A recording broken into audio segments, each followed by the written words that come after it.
7 बेटे थे और एक बेटी थी। वह 7 भाई की प्यारी बहन थी। एक साथ ही बैठकर खाना खाते थे। एक दिन कार्तिक की चौथ आई तो उसकी बहन ने करवा चौथ का व्रत रखा। सारे भाई भोजन करने आए और अपनी बहन को आ बोले, आप बहन तू भी खाना खा ले।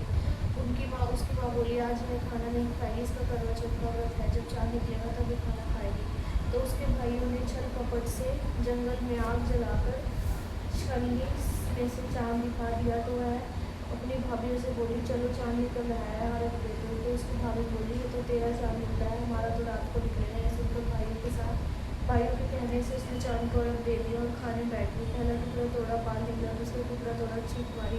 तीसरा टुकड़ा तोड़ा तो राजा के घर से बुलावा आ गई। राजा का लड़का अपनी माँ की जल्दी भेजो। माँ ने लड़की को पहनने के लिए 3 बार गुच्चा खोला, तीनों बार सफ़ेद कपड़े निकले। अब उसको सफ़ेद कपड़े पहनाकर इसे ससुराल भेज दिया और माँ ने लड़की के पल्ले में एक सोने का टक्का बांध दिया और बोली, रास्ते में जो भी मुझे से पैर पड़ती जाएगी, जो तुझे सुहाग की आशीष दे से सोने का टक्का दे देगा और पल्ले का बांध लगा देगा। अब उसे रास्ते में जो कोई भी मिला, सबके पैर पड़ी, पर किसी ने भी सुहाग की आशीष नहीं दी। और वह ससुराल में आई तो दरवाजे पर छोटी ननद खड़ी थी। वह उसके पैर पड़ी तो ननद बोली, सीरिए वो सपूती और 7 बेटों की माँ, मेरे भाई को सुख दे। अब उसने सोने का टक्का ननद को देकर पल्ले को हाथ मार ली।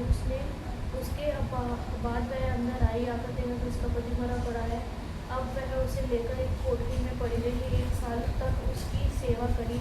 उसकी सांस बांदी के साथ बची कुची रोटी भेज देती। इस प्रकार उसे अपने पति की सेवा करते करते 1 साल हो गए। तो वह चौथ का व्रत आया। सारे पड़ोस में हाथ धोकर करवा चौथ का व्रत रखा। सबने सिर धोकर हाथों में मेहंदी लगाई, चूड़ियाँ पहनी।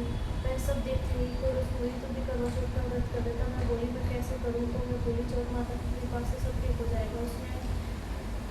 उसके कहने से उसने भी व्रत रखा। थोड़ी देर के बाद करवे बेचने वाली आई। कभी लोरी करवे लो, भाइयों की बहन करवे, भाइयों की प्यारी करवे लो, एक करवे वाली मेरे को करवा दे। जब कहने लगी, मेरी दूसरी बहन आएगी तो तेरे को करवा देगी।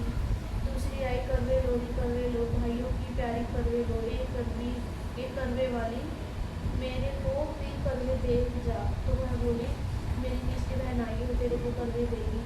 इस प्रकार 5 बहनें आकर चली तो किसी ने भी करवे नहीं दिए। फिर छठी बहन आई और बोली, मेरी 7वीं बहन आएगी, मैं तुझे करवे देगी, बस तू सारे रास्ते में कांटे बिखेर कर रख देगा।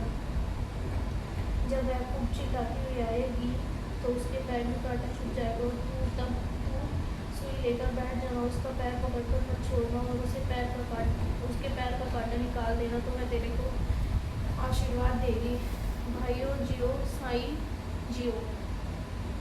तो जब वह तुझे आशीर्वाद देगी तो तू उससे करवे मांग लेना। तब वह तुझे करवे देकर जाएगी। फिर तू भूजबन करना और जिससे तेरा पति अच्छा हो जाएगा।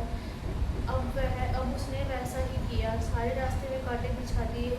जब वो करवे लेकर खूब चिल्लाती हुई आई तो उसके पैर में कांटा छुप गया। उसने उसका पैर पकड़कर छोड़ा नहीं और उसको कांटा निकाल दिया। तो उसने आशीर्वाद दिया। तब उसने उसके पैर पकड़ लिए और बोली, जब तूने मुझे आशीर्वाद दिया है तो करवे भी देकर जाएगी।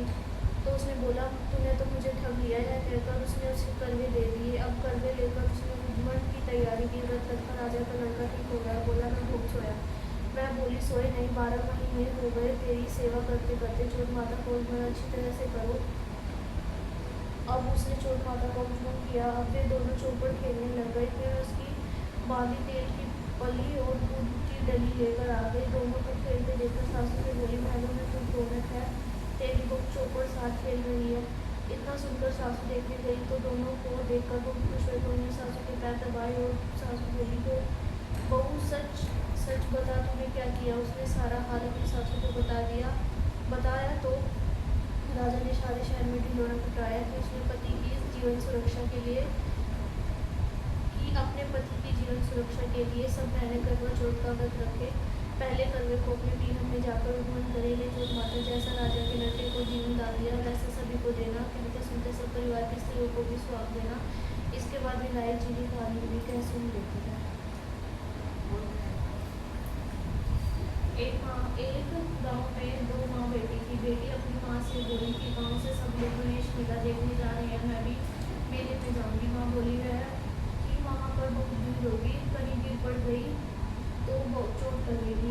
बेटी ने माँ की बात नहीं मानी तो माँ ने बेटी को 2 लड्डू और घंटी में पानी देकर कहा कि एक लड्डू में तो गणेश जी को खिलाकर पानी पिला दे और दूसरा लड्डू तुम खाकर बचा हुआ पानी पी लेना।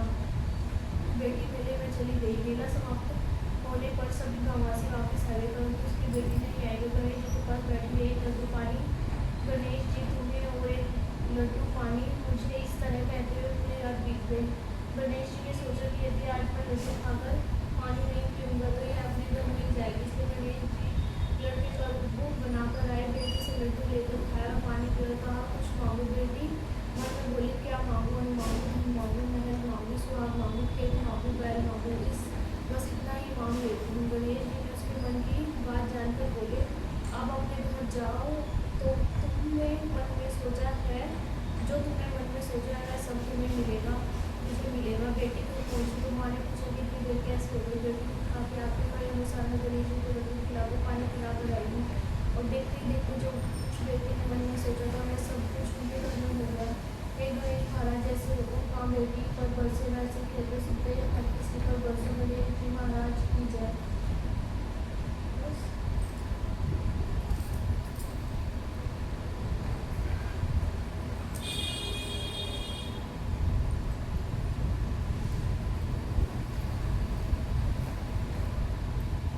इसमें तो लिखा सूरज को भी अर्घ देना कई कईयों को। तो देना नहीं है, देकर हम नहीं मांगे। पागल ये ऊपर देख इसमें लिखा ही पढ़ना हुआ है, सोने की मुद्रा मोती का हार, सूरज को अर्घ देती जियो मेरे वीर धुरंधार। ये पढ़ लियो ऊपर जाकर। इसमें अब आपको इसमें आवे है